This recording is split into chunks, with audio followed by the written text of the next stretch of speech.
بسم اللہ الرحمن الرحیم۔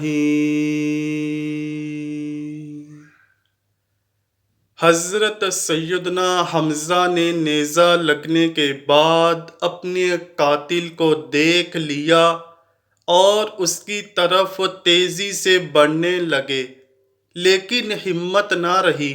آپ گرنے کے بعد دوبارہ اٹھے، اپنے جسم سے نیزہ نکالنے کی کوشش کی پر نہ نکال سکے، اور پھر دوبارہ قاتل کی طرف بڑھے، لیکن تھوڑی ہی دور جا کر گر پڑے اور روح مبارک پرواز کر گئی۔ یہ 17 شوال 3 ہجری کا دن تھا کہ جب رسول اللہ صلی اللہ علیہ وآلہ وسلم کے شیر چچا کے شہید ہوتے ہی کفار نے جنگ احد میں تازیانے بجانا شروع کر دیے۔ ہندہ بن عتبہ زوجہ ابو سفیان آپ کے جسد مبارک کے پاس آئی اور آپ کے جسم کی بے حرمتی کی، جسے مسئلہ کرنا کہا جاتا ہے۔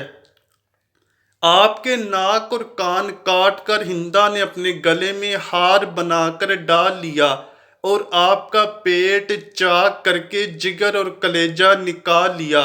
جگر کو ہندہ نے چبانا شروع کیا اور خوشی سے جھومتے ہوئے یہ اشعار پڑھنے لگی: ہم نے تم سے یوم بدر کا بدلہ لے لیا، اور ایک جنگ کے بعد دوسری جنگ کے شعلے تو بھڑکتے ہی ہیں۔ مجھے اپنے باپ عتبہ کے قتل پر اور اپنے بھائی ولید اور چچا شیبہ اور بیٹے بکر کی جدائی پر صبر اور چین نہیں آتا تھا۔ آج میرا دل مطمئن ہو گیا اور میں نے اپنی مانی ہوئی نظر پوری کر لی ہے۔ اے وحشی، تو نے میرے سینے کا غم دور کیا، میرے دکھوں کا مداوا کیا۔ وحشی کے احسان کا شکر میں ساری عمر اپنے پر واجب مانتی ہوں، جو میں ہمیشہ ادا کرتی رہوں گی، یہاں تک کہ میری ہڈیاں گل سڑ جائیں۔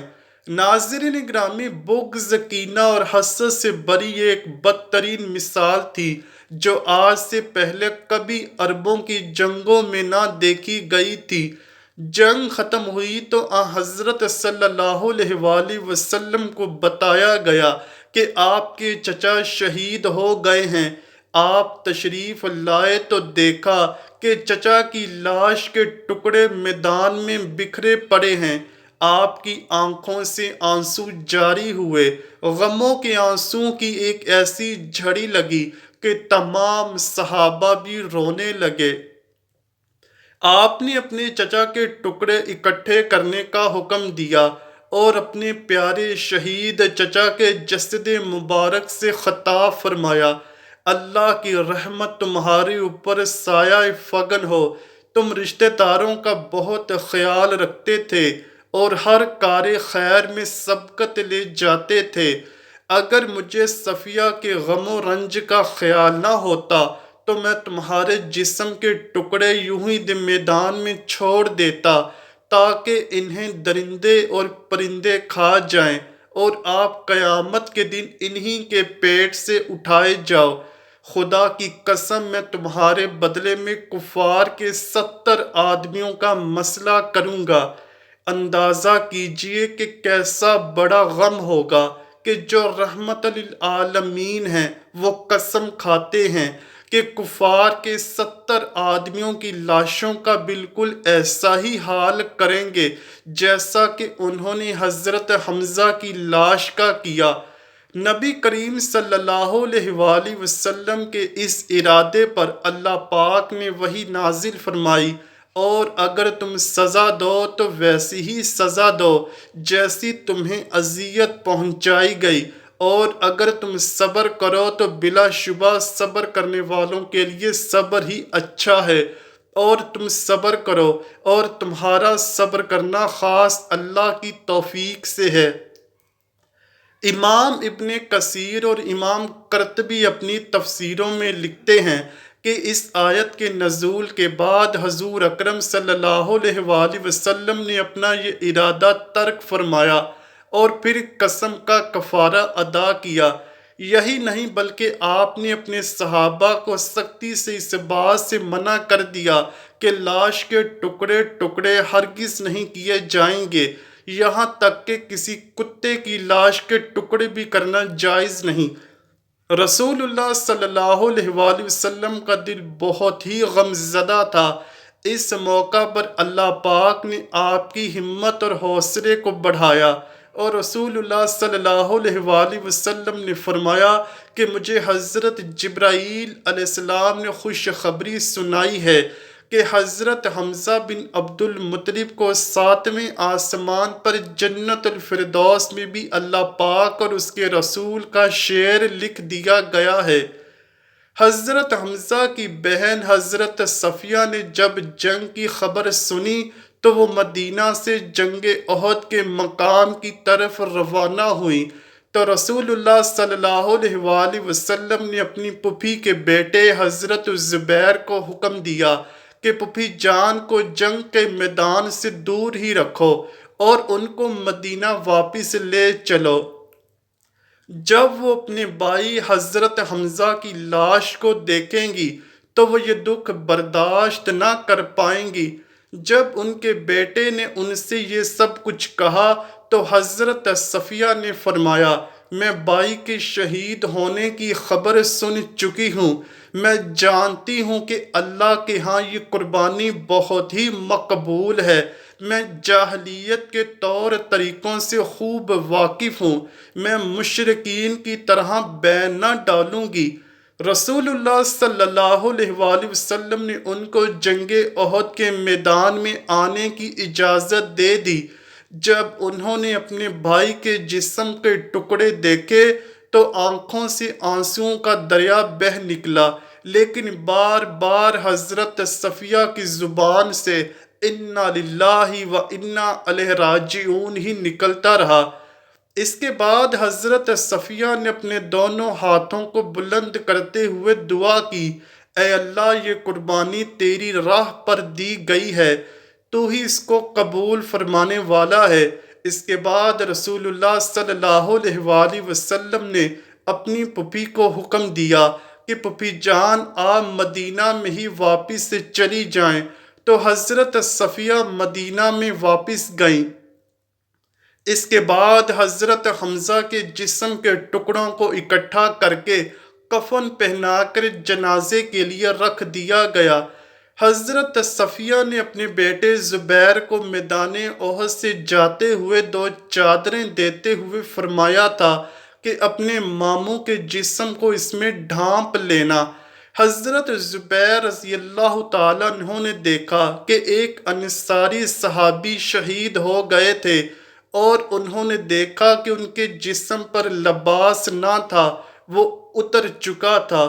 انہوں نے ایک چادر سے اپنے ماموں کو کفن دیا اور دوسری چادر سے اس انصاری کو کفن دیا۔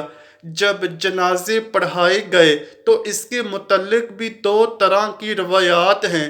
پہلی روایت تو یہ ہے کہ نبی کریم صلی اللہ علیہ وآلہ وسلم نے سب سے پہلے اپنے چچا کا جنازہ پڑھایا، اور اس کے بعد ایک ایک کر کے تمام صحابہ کے جسد مبارک سامنے رکھ کر جنازے پڑھائے گئے، لیکن حضرت حمزہ کا جسم مبارک سامنے سے حضور اکرم صلی اللہ علیہ وآلہ وسلم نے نہ اٹھانے دیا، چونکہ حضرت حمزہ کو ملا کر کل 70 شہید ہوئے تھے، اس لیے حضرت حمزہ پر 70 بار نماز جنازہ پڑھی گئی۔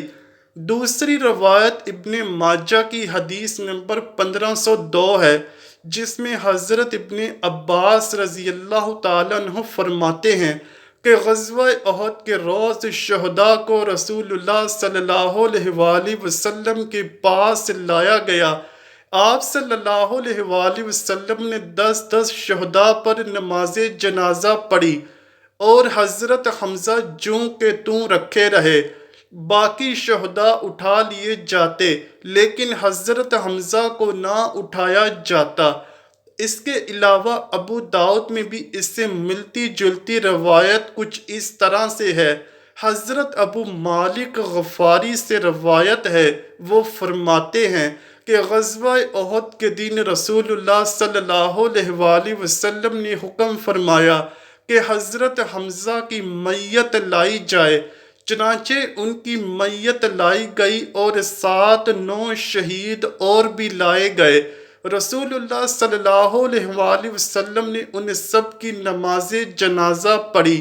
ان شہداء کی میتوں کو اٹھا لیا گیا، جبکہ حضرت حمزہ کی میت وہیں رکھی رہی۔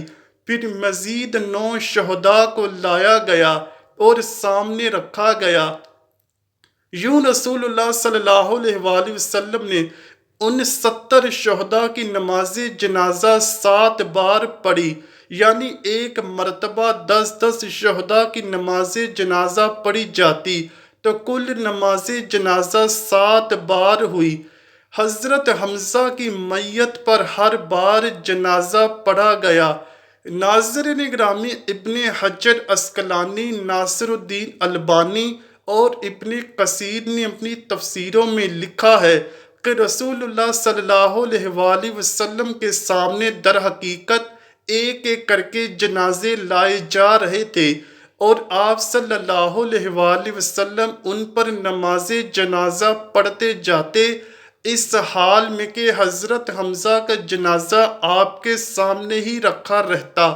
یہ حضرت حمزہ شیر خدا کا اعزاز و اکرام ہی تھا کہ ان کے حصے میں ایک منفرد خصوصیت آئی۔ اس سے پہلے اور نہ بعد میں کبھی نبی کریم صلی اللہ علیہ وآلہ وسلم نے ایک ہی جگہ کسی بھی شخص کا 2 بار جنازہ نہ پڑھایا۔ ناظرین اکرامی، صحابہ کو اجتماعی قبروں میں دفن کیا گیا۔ حضرت حمزہ کو ان کے بھانجے عبداللہ بن جہش کے ساتھ ایک قبر میں دفن کیا گیا۔ بعض روایات میں آتا ہے کہ حضرت مصعب بن عمیر بھی انہی کے ساتھ دفن کیے گئے۔ دعا ہے اللہ پاک ہم سب کو اپنے پیارے حبیب صلی اللہ علیہ وآلہ وسلم اور ان کی آل پاک سے سچی اور پکی محبت کرنے کی توفیق عطا فرمائے، آمین یا رب العالمین۔ امید کرتا ہوں کہ آپ کو ویڈیو ضرور پسند آئی ہوگی۔ اگر ویڈیو پسند آئی ہے تو ویڈیو کو لائک کیجئے، شیئر کیجئے اور چینل کو لازمی سبسکرائب کیجئے۔ کمنٹ سیکشن میں اپنی رائے کا اظہار بھی ضرور کیجئے گا۔